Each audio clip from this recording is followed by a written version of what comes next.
Oke ya, jadi saya update dulu yang kemarin, yang ketinggalan soal kontrak kuliah. Jadi presensi kehadiran ya, presensi atau kehadiran itu berdasarkan penyelesaian kuis di ELSA, di e-learning. Lalu ada keaktifan itu saya lihat dari partisipasi teman-teman di live session dan di ELSA. Ya, jadi live session ini saya juga ngerekam keaktifan, nanti dibantu oleh Agus dan Ugi. Lalu seluruh material itu tersedia di ELSA ya. Materi ajar, PowerPoint, tugas itu seluruhnya bisa diakses di ELSA. Jadi saya tidak kirimkan lagi di WhatsApp, grup WhatsApp seperti itu. Lalu untuk nilai akhir rumusnya seperti yang ada di slide. Jadi saya bagi rata semua, bagi 5, 0,2. Lalu satu lagi ada jalan pintas seperti biasa di mata kuliah saya. Jadi kalau teman-teman ingin tidak ikut UAS ya, dari pertemuan sekarang saya sudah kasih tahu jalannya. Ya, kalau ingin tidak ikut UAS silakan selesaikan kursus itu di Coursera. Ya, tunjukkan sertifikatnya ke saya, teman-teman boleh tidak ikut UAS. Nilainya langsung nilai terbaik. Asik kan? Asik ya? Asik Pak, asik. Weh, Hadi udah Boleh. Hadi Tidak, udah tidak perlu kerja tugas juga, Pak. Gimana? Tidak perlu kerja tugas lagi itu. Perlu, Apa? hanya UAS-nya yang lampu hijau. Wow. Ya. Jadi tetap ikut kuliah, tetap ikut lab session, tetap kuis, tugas, diskusi tetap. Yang saya bypass hanya UAS-nya saja. Dan nilainya saya jamin. Cuma tunjukin sertifikatnya sebelum UAS ya. Kalau teman-teman ketemu course lain ya, course lain di internet, boleh diskusi sama saya dulu. Misalnya selain link yang itu, mau kursus yang lain silakan, tapi diskusi dulu. Ya, saya baru nemu satu dari Coursera itu. Kursus yang lain boleh, tapi diskusikan dulu. Seperti itu. Ini kira-kira. gratis Pak? Gratis. Ini free course, nggak bayar. Tinggal di enroll aja. Oh baik Pak. Sip. Adi nak sabaran ya, habis ini langsung gas.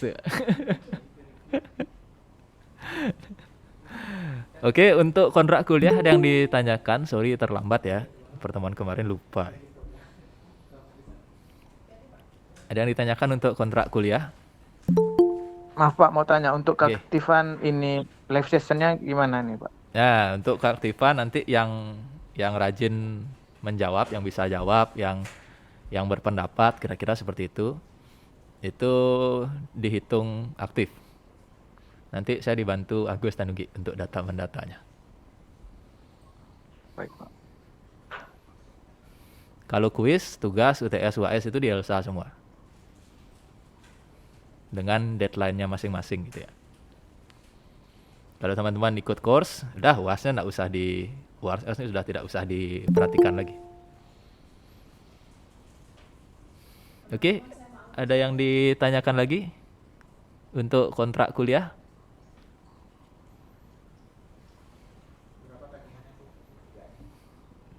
Jelas ya? Ada jatah alfa nggak Pak? Oh, itu alfa. Alfa ikut ikut aturan standarnya kampus Tiki. Teman-teman boleh tidak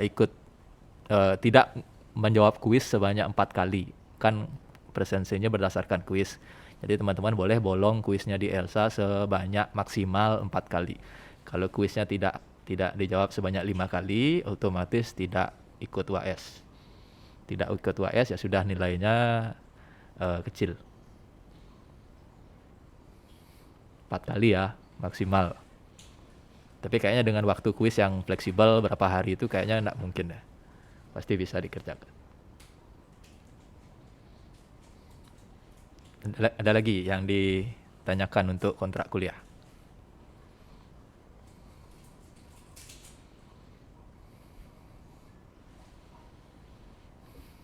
Jelas ya?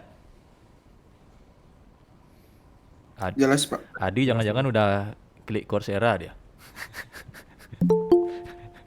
Sabar.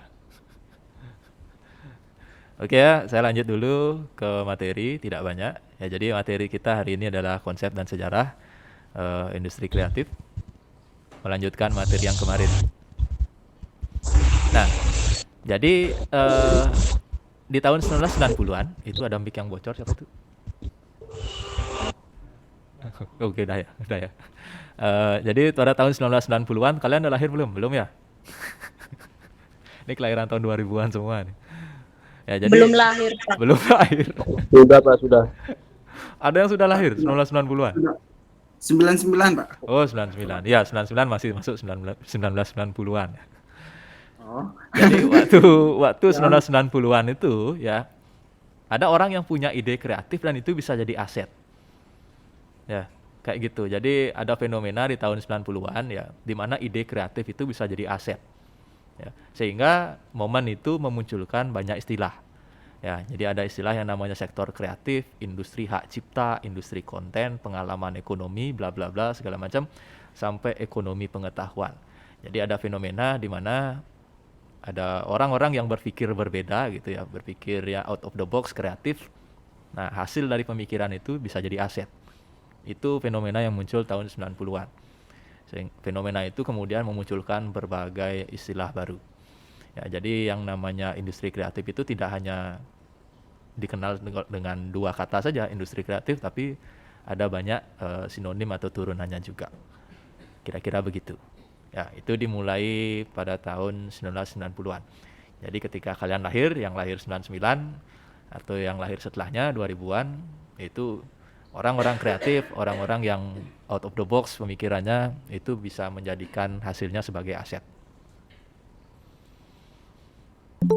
Nah, istilah-istilah tadi itu merupakan bagian dari inovasi non teknologi. Ya. Tapi ya istilah-istilah tadi itu definisinya belum pasti dan penggunaannya tergantung pada interpretasi. Jadi istilah-istilah yang tadi ini ya bisa dibilang masih belum pakem. Ya, belum paten. Pendefinisiannya, pengertiannya, maknanya gimana itu masih belum paten. Itu tergantung daripada interpretasinya. Interpretasinya itu maksudnya adalah dipakai di mana, siapa yang menggunakan, kira-kira seperti itu. Ya, jadi banyak istilah tapi masih belum fix ya, belum tetap. Tergantung dipakai di mana, siapa yang menggunakan, kira-kira kayak gitu. Lalu si industri kreatif itu pertama kali didokumentasikan pada tahun 94. Ada yang lahir tahun 94? Nggak ada. Tidak kan? ada. Tidak ada ya, nggak ada yang lahir tahun 94 ya. Oke, jadi yang pertama kali mencetuskan itu ternyata tetangga kita, ya, benua tetangga. Ya, jadi kita bagian dari Asia, tetangga paling dekat ya sudah si Australia gitu ya. Jadi si Australia, tetangga kita yang ada di selatan, itu pemerintahnya merilis kebijakan budaya baru yang ada dua kata itu, yaitu bangsa kreatif. Itu ditulis oleh Australia tahun 94. Ya, jadi bangsa kreatif itu dirancang oleh Australia karena ada peluang TI. Ya, adanya peluang TI, peluang teknologi informasi, komputer, ya. Di mana ada budaya yang dimungkinkan ya, ada hal-hal baru yang diwujudkan oleh media-media digital waktu itu. Ya, jadi si Australia itu sudah ngeh tahun 94 kalau si TI, si teknologi informasi itu akan membawa hal baru. Sehingga dia sudah mencetuskan waktu itu istilah yang namanya bangsa kreatif. Nah, awalnya si bangsa kreatif ini disajikan sebagai kebijakan budaya, ya. Kebijakan budaya yang pada dasarnya adalah kebijakan ekonomi.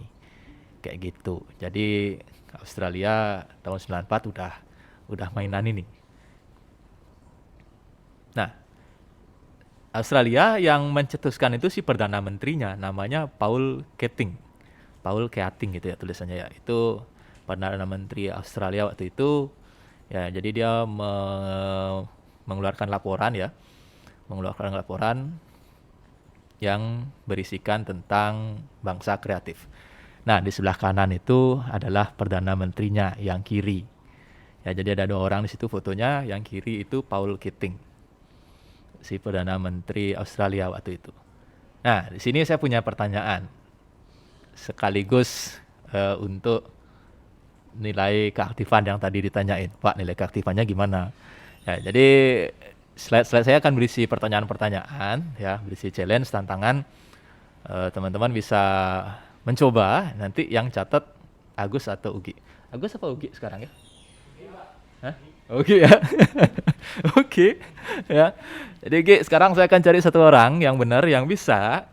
Satu orang yang benar yang bisa nebak siapa yang kanan. Yang kiri itu Perdana Menterinya Australia, namanya Paul Keating, Mr. Paul Keating. Yang kanan ada yang tahu nggak itu siapa? Boleh ketik di kolom chat, boleh raise hand, boleh speak up, nyalain mikrofonnya. Ada yang tahu nggak itu yang kanan siapa? Kanan tuh orang terkenal juga. Saya Pak. Ya, coba silakan langsung aja. Siap. Itu kalau nggak salah Presiden Amerika tahun 90-an Pak ya. Ya, namanya. Bill Clinton. Siapa? Bill Clinton. Bill Clinton. Clinton. Oke, siapa yang jawab tuh, Ki? Antonio ya? Bill Clinton jawabannya ya? Iya Pak. Saya Pak. Oh, udah ada yang jawab, udah ada. Saya Pak. udah, satu aja. Jawabannya sama apa beda? Yang tadi yang mau jawab kedua, sama apa beda jawabannya? Halo, kok hilang? Siapa tadi Gi, yang ngomong Gi? Yang kedua? Lucia. Ya, Lucia jawabannya sama atau beda? Tadi udah dijawab Bill Clinton. Presiden. Nggak dengar tadi Pak. Oh, sama jawabannya sama. Iya. Oke, ya udah ya. Jadi yang di sebelah kanan itu adalah Presiden AS Amerika Serikat tahun 93. Dan benar namanya Bill Clinton. Ya, Gi, catat Gi. Ya. Kalau nggak tahu ya nggak apa-apa. Sekarang kan udah tahu ya. Jadi tahun 93 itu foto diambil tahun 93. Yang kiri adalah Keating, ya gitulah ya. Sorry kalau salah. Lalu yang kanan adalah Presiden AS tahun waktu itu si Bill Clinton. Si siapa tadi yang jawab? Antonio kok bisa tahu? Mana Antonio? Saya pernah lihat sih Pak di mana gitu. Oh, pernah lihat di mana? Tapi ingat ya? Saya nonton. Tapi ingat ya? Ya, Hebat ingat nih. kalau itu Bill Clinton-nya. Oke, mantap ya ingat. Oke, teman-teman, itu yang pertama. Ntar saya punya lagi. Ya, saya kasih tahu saya masih punya tebak-tebakan lagi. Dari catat Gi ya? Nanti upload di Drive ya. Oke. Gi, coba hidupin mikrofonnya Gi. Ngomong Gi. Siapa? Oh, oke. Biar enggak saya ngomong sendiri. Iya, ngomongnya sendiri. Oke ya, sip. Ya, saya lanjut ya. Nah, ini yang kedua. Tapi saya jelasin dulu. Ini adalah dokumen dari si Australia, si apa namanya, si Keating, Paul Keating ya, Perdana Menteri Australia waktu itu. Ini adalah kutipannya. Ya, ini adalah kutipannya. Salah satu kutipan dari dokumen yang memuat kebijakan bangsa kreatif. Nah, yang bisa menerjemahkan bahasa Inggris ini saya catat juga. Walaupun patah-patah, salah sedikit, ya ketukar-ketukar. Saya, nggak Pak. apa-apa. Wih. Pokoknya harus klasik kilo. Siapa itu? Halo, siapa itu? Halo Pak, perkenalkan nama saya Gusti Agung Surya Pranata, NIM 20102018. Ya, Agung Surya ya, Agung Surya. Terjemahkan ke Indonesia kan Pak? Enggak, ke bahasa Bali halus. Wah, nggak bisa. Iya, ke Indonesia Agung. Ayo, monggo, silakan coba. Oke. Ya, coba. Budaya menciptakan kekayaan. Sip. Industri budaya Australia yang didefinisikan secara luas menghasilkan 13 miliar dolar per tahunnya. Budaya memperkerjakan sekitar 336 ribu orang Australia dipekerjakan di bidang yang berhubungan dengan budaya industri. Budaya menambah nilai, itu membuat kontribusi penting untuk inovasi, pemasaran dan desain. Tingkat kreativitas secara substansial menentukan kemampuan untuk beradaptasi dengan hal-hal baru, keharusan ekonomi. Ini adalah ekspor yang berharga dalam dirinya sendiri dan iringan penting untuk ekspor komoditas lainnya. Ini menarik wisatawan dan pelajar. Hal ini penting untuk ekonomi kesuksesan. Oke, mantap. Tepuk tangan online dulu. Tepuk tangan online dulu. Luar biasa. Ya, luar biasa. Memang mantap nih. Gi, catat Gi ya. Nyautnya ngomong nih. Karena saya ngomong sendiri. Udah Pak, udah. Wah, gitu mantap. Ya. Kita coba kepo sedikit sama Surya, Agung Surya ya. Kok bisa Agung? Dengan kecepatan tangan dan kefokusan untuk menjawab, Pak. Woi, itu pakai Google Translate? Enggak. Sedikit, Pak. Oke, enggak apa-apa, enggak apa-apa. Enggak apa-apa. Ya. Jadi yang diucapkan oleh Agung bisa dibilang adalah 98% tepat gitu ya. Secara terjemahan. Ya, secara terjemahan translate Agung sudah 98% tepat. Ya, jadi 94 ya. Jadi mic-nya satu. Ada yang mic-nya bocor, minta tolong di mute dulu. Udah ya. Oke. Jadi Australia ya, benua tetangga kita tahun 94 ya.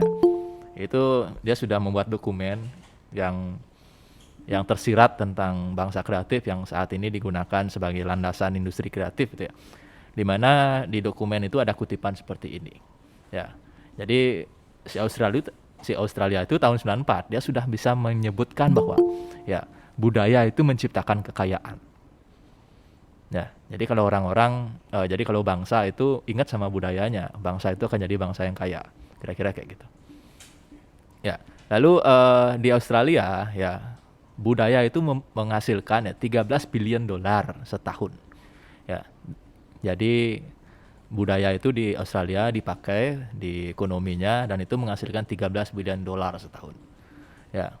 Lalu budaya juga memperkerjakan culture employs. Jadi orang-orang itu nggak nganggur, orang-orang itu dapat kerjaan ya dari budaya. Ya. Jadi sekitar 336.000 ya bangsa Australia itu kerja ya di industri yang berkaitan dengan budaya. Jadi around ya 336.000 itu bahasa Inggrisnya. Jadi di Australia were employed in culture related industries. Ya, lalu budaya itu menambah value, budaya menambah nilai. Ya, jadi dia membuat kontribusi di inovasi, pemasaran dan desain. Sekarang kalau kita bikin gelang, kalau gelangnya polosan aja dibandingkan dengan gelang yang ada ukirannya. Ya, jadi gelang yang ada ukirannya itu menambah nilai padahal sama-sama gelang. Kita bikin baju yang polos lalu ada baju yang ada gambar barongnya. Ya, baju yang gambar barongnya itu akan lebih bernilai. Kira-kira kayak gitu. Ya. Lalu bla bla bla bla bla bla dan seterusnya tadi sudah dijelasin oleh aku. Ya, jadi di penutupnya itu ada it attract tourists and student, jadi budaya itu menarik wisatawan dan murid-murid. Jadi anak muda itu sebenarnya tertarik dengan budaya. Lalu it is essential to economic success. Ya, jadi budaya ini mempengaruhi kesuksesan ekonomi. Gitu pemikirannya tahun 1994 di Australia. Jadi ini dokumen ini yang menjadi cikal bakal industri kreatif. Nah, ini terjemahannya. Ya, kira-kira 98% benar lah. Ya. Salah-salah dikit enggak apa-apa, ya. Oke, tenang, saya masih ada satu lagi. Jadi tadi udah siapa namanya? Yang pertama, Gi? Yang pertama itu Antonio. Antonio, yang kedua ada Gung Surya. Ya. Oke, kita udah punya 2 orang pertemuan ini. Saya masih punya satu lagi. Ya, saya masih punya satu lagi. Tenang dulu, ini materi. Tenang, ini materi. Lalu itu tadi di Australia, Sekarang kita sedikit pindah ke Inggris, agak jauh ya, Inggris. Nah, Inggris nyusul tahun 97. Ya, Inggris nyusul tahun 97. Kalau Australia punya bangsa kreatif, Inggris punya New Labour. Ya, New Labour itu saat itu adalah pemikiran aktif atas pengembangan TIK. Ya. Jadi komputer lagi ngetren ya tahun itu ya. Tahun itu komputer masih kalau nggak salah lagi Pentium 3 dan itu lagi ngetren-ngetrennya orang main soliter, orang main pinball. Ya, komputer saat itu udah bisa pakai mouse keyboard. Kalau komputer sebelum itu masih pakai keyboard aja, jadi dia belum ada GUI-nya, kira-kira kayak gitu. Ya, yang tahun 90-an itu mulai dia lebih atraktif ya. Jadi banyak kemungkinan yang didapatkan dengan perkembangan TIK. Hal ini disadari oleh Inggris. Lalu Inggris mengartikulasikan ya, menyusul Australia pada tahun 97. Ya. Awalnya istilah di Inggris industri kreatif itu menggantikan industri budaya. Ya, awalnya hanya berdampak pada kebijakan seni dan media. Ya, awalnya. Jadi Inggris nyusul, dia peka ya, dia sadar adanya potensi baru ya, pada tahun 97. Indonesia 94, 97 ya kalian belum lahir jadi nggak tahu ya gimana kondisinya. Ya. Ya, kalau saya sudah lahir dan masih TK waktu itu, Indonesia 94, 97 kayaknya belum ngeh tentang industri kreatif.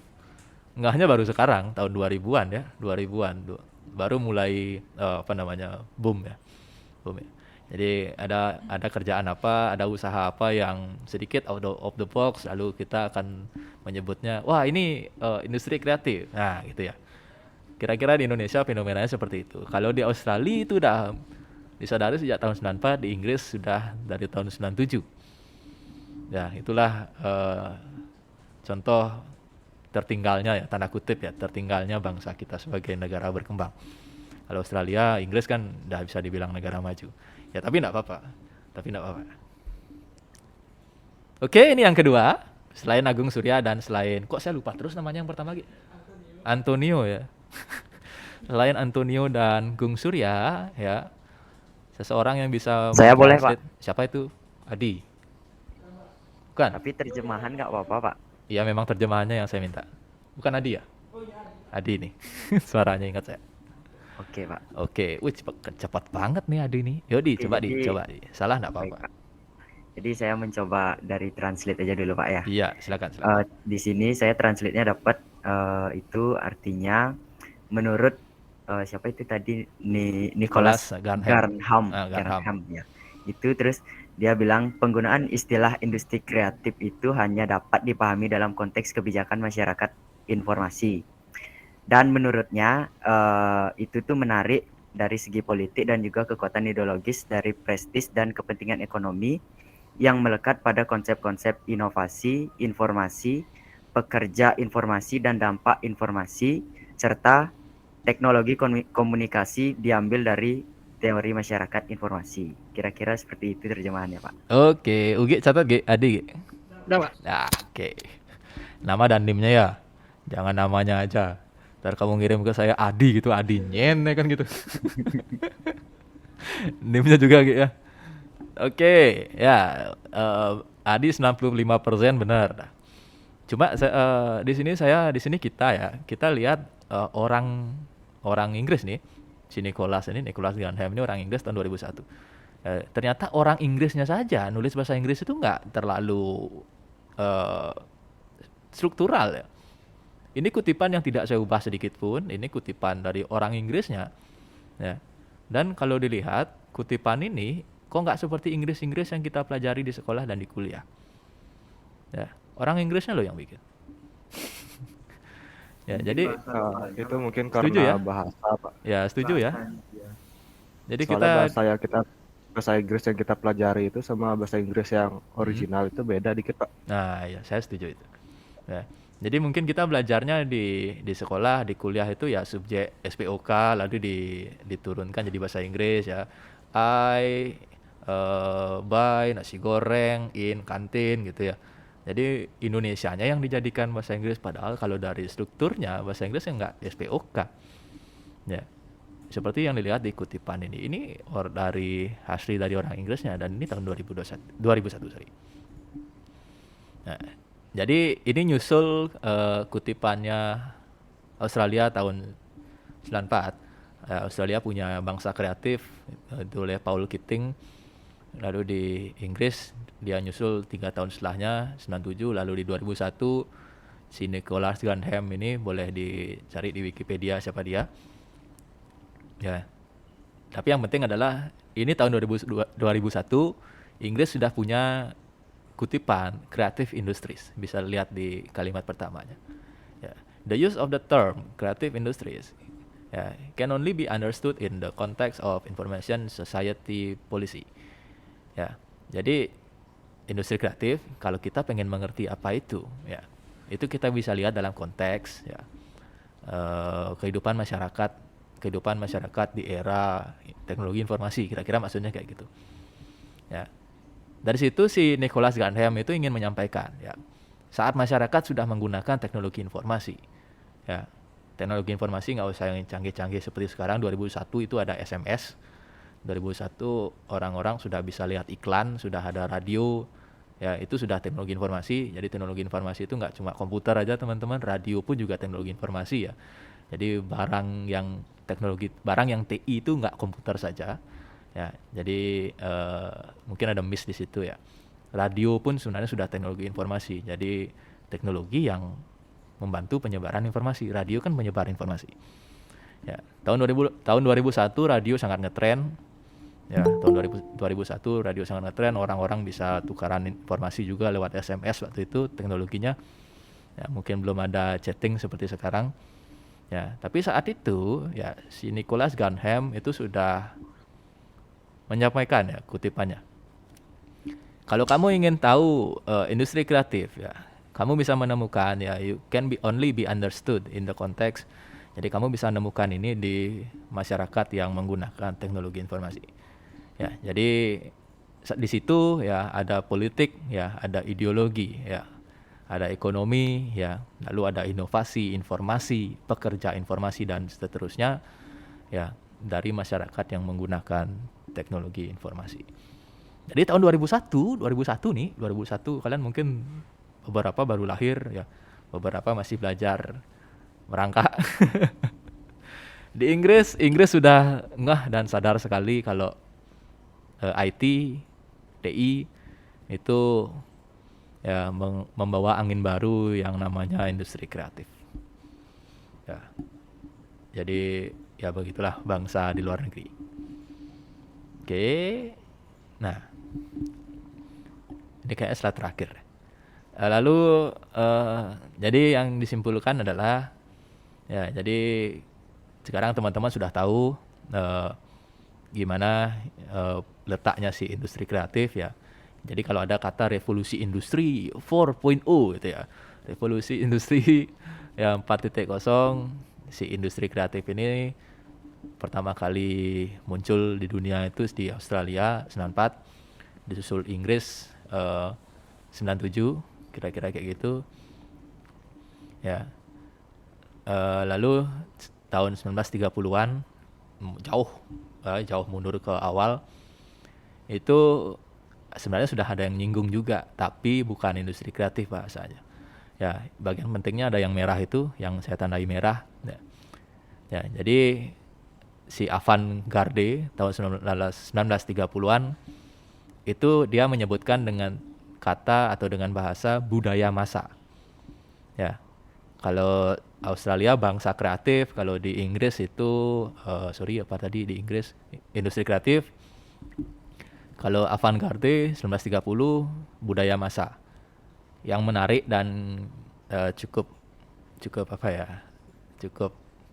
membuat saya bisa dibilang merinding ya. Ya. Jadi membuat budaya tersedia untuk massa sekaligus melemahkan nilai budaya tersebut melalui reproduksi buatan. Ada orang yang bilang tahun 1930-an. Ya. 1930-an itu Indonesia masih perang. Ya. Tahun 1930-an ada orang yang bisa bilang seperti ini.